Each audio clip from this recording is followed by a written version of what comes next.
Hello बच्चों, welcome to our channel. आज हम लोग थोड़ा सा डिस्कस करने वाले हैं इलेक्ट्रिसिटी के एनसीईआरटी के क्वेश्चन आंसर्स। बहुत सारे बच्चों को बहुत सारे डाउट हो रहे हैं, कन्फ्यूजन हो रहे हैं। तो आइए देखते हैं इलेक्ट्रिसिटी में क्या क्या चीज़ें हैं जो हमारे को समझनी चाहिए। हम लोग आज डिस्कस करेंगे क्वेश्चन नंबर 15 के बारे में, जहाँ पर पावर इन्वॉल्व है। पावर इन्वॉल्व है बच्चों, तो इसमें आपको सारे फॉर्मूले पावर के याद होने चाहिए। ठीक है, पावर के 3 फॉर्मूले होते हैं basically. Power is equal to V into I, power is equal to, अगर आपको ये एक फार्मूला भी याद है ना, तो आप दूसरे फार्मूले को खुद से कन्वर्ट कर सकते हो। हमारे को ओम्स लॉ तो मालूम है, V की जगह मैं आई आर लिख दूंगा तो एक नया फार्मूला मिल जाएगा, आई स्क्वायर बाई आर। अगर मैं I की जगह V बाई आर, यहाँ पे फर्स्ट वाले फार्मूले में I की जगह V बाई आर डाल दूँ तो मेरे को मिल जाएगा V स्क्वायर बाई आर। ये 3 फार्मूले आपको हमेशा याद होने चाहिए, पापा मम्मी के नाम की तरह।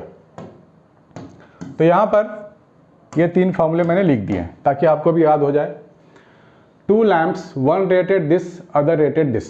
लैम्प है, रेटेड है, आप मार्केट में भी खरीदोगे ना, वहाँ रेटिंग लिखी होती है बल्ब पे, आप ध्यान से देखना। Are connected in parallel to electric mains. तो यहाँ पर बेसिकली एक बल्ब है जो 100 वाट है और 220 वोल्ट उस पर मार्क्ड है। तो P और पावर और वोल्टेज, ये पावर हो गया, ये वोल्टेज हो गया, गिवन है।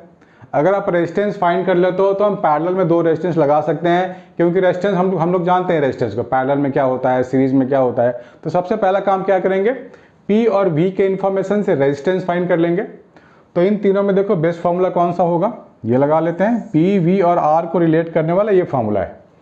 तो मान लो इस बल्ब के लिए रेजिस्टेंस R1 होता होगा, दूसरा बल्ब क्या है 60 वाट 220 वोल्ट, तो इसके लिए रेजिस्टेंस आप R2 ले लो। ठीक है, तो फॉर्मूला लगा लो, P is equal to V square by R. P यहाँ पर 100 है और ये है 220 का स्क्वायर अपॉन R1। ठीक है, तो यहाँ से आप R1 निकाल लोगे, वो आ जाएगा 484 ओम। 484 22 का, हाँ ठीक है, 484 आ जाएगा। यहाँ से आप निकाल लोगे पावर 60 इज इक्वल टू 220 का स्क्वायर अपॉन R2। तो यहाँ से R2 आ जाएगा 48400 अपॉन 60, ये मिल जाएगा आपको। तो क्या मिलेगा ये आपको, 4840 डिवाइड बाई 6, यानी कि जो R2 की वैल्यू आएगी 2420 डिवाइड बाई 3 आएगी। ठीक, ये आ गई। इसको आपको लगाना है पावर इलेक्ट्रिक पैरेलल में आपको लगाना है, और बैटरी आपको 220 वोल्ट सप्लाई का लगाया गया है।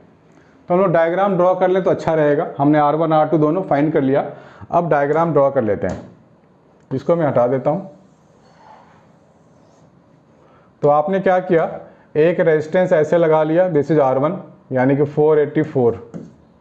दूसरा आपने लगा लिया पैरेलल में ऐसे, ये है 2420 डिवाइड बाई 3, और एक बैटरी यहाँ पे लगा दिया, कितने वोल्ट का है, 220 वोल्ट का है। ठीक है ना, पैरेलल में तो ऐसे ही लगाते हैं।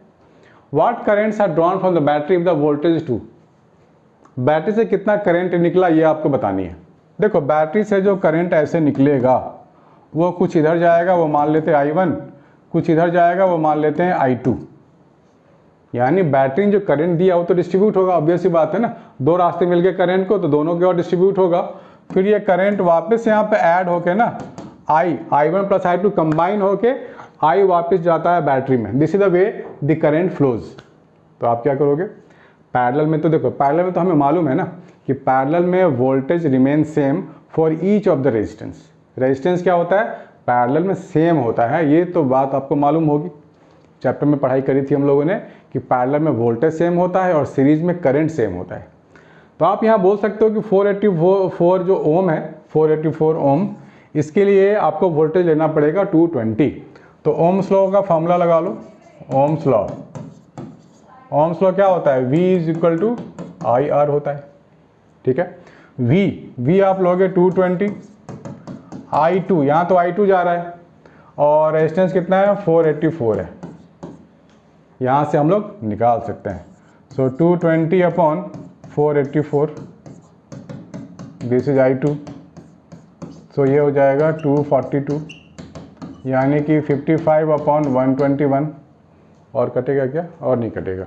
I2 हो गया 55 अपॉन 121। सिमिलरली I1 भी फाइंड कर लेंगे हम लोग। ठीक है ना, I1 के लिए क्या लिखेंगे, 220 is equal to I1 into 2420 divide by 3। ठीक है, ये लिख सकते हैं। अब यहाँ से सॉल्व कर लेते हैं। 0 0 तो यहीं कट जाएगा और 11 2 जा और ये 1 2 1 से कट गया। ठीक, 11 को 11 से काट दो तो ये मिल गया 3/11। This is your I1। तो I1 3/11 एम्पियर और I2 हमने निकाल लिया 55/121 एम्पियर। तो दोनों में हम लोगों ने करंट निकाल लिया, है ना, बढ़िया।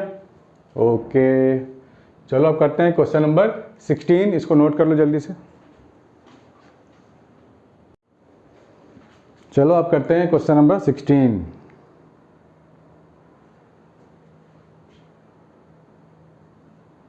Question number 16। Question number 16।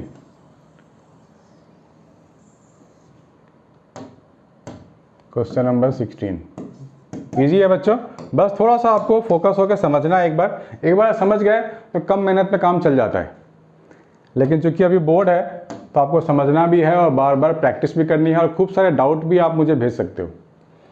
बोल रहा है which uses more energy, 250 watt TV set in 1 hour और 1200 टोस्टर इन 10 मिनट्स।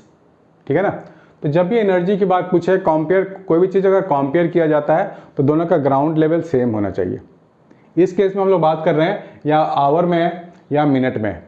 इस मिनट को भी आप आवर में चेंज कर दो ताकि टाइम की जो फ्रेम है, टाइम बिल्कुल आवर में हो। पावर तो ऑलरेडी वाट है, इसमें कोई दिक्कत नहीं है। Energy, power is equal to हम लोग लिखते हैं एनर्जी अपॉन टाइम। पावर क्या होता है? एनर्जी अपॉन टाइम, यानी कि पावर इनटू टाइम, ये आपको मिल जाएगा एनर्जी। तो करते हैं बल्ब 1, पहला केस किसके लिए? टीवी के लिए। पावर कितना है? 250, टाइम कितना है? 1 आवर। तो ये 250 वाट आवर हो गया, ये watt hour, watt into hour, 250 watt hour. दूसरा है टोस्टर, टोस्टर TOASTER, इसमें 1200 है इंटू 10 मिनट, मिनट है ना, तो डिवाइड बाय 60 करके इसको भी आवर बना दो। ये कट गया, 6 2 जा 12, 200, ये है 200 वाट आवर। तो देख लो कौन ज़्यादा है? 250 टीवी ज़्यादा एनर्जी कंज्यूम कर रहा है, टीवी कम देखनी चाहिए। इलेक्ट्रिक हीटर ऑफ रेजिस्टेंस इतना सर्विस इंटू, अब 17 भी कर लेते हैं। 16 कर लिया तो 17 भी कर लेते हैं। क्या होता है 17 में, ये भी देख लेते हैं। Question number 17, electric heater of resistance 8 ओम। देखो हीटर का रेजिस्टेंस गिवन है 8 ओम, करंट कितना ले रहा है वो? 15 एम्पियर, टाइम 2 आवर है, टाइम कितना है? 2 hours. Calculate the rate at which heat is developed in the heater. Heat का फॉर्मूला तो हमारे को मालूम है ना, I²R इंटू टी, ये बेसिक फॉर्मूला है, ये बिल्कुल बेसिक फॉर्मूला है, कुछ डेराइव नहीं करना है, इसमें डेरिवेशन भी नहीं है, बस आपको फॉर्मूला दिया गया, NCERT में मेंशन है ये। तो I का स्क्वायर मीन्स व्हाट? 15 का स्क्वायर, रेजिस्टेंस 8 गिवन है, टाइम 2 आवर है। आवर का टाइम को यहाँ पे आपको सेकेंड्स में करना पड़ेगा क्योंकि हम लोग SI यूनिट में डील करना होता है बच्चों, माइंड इट।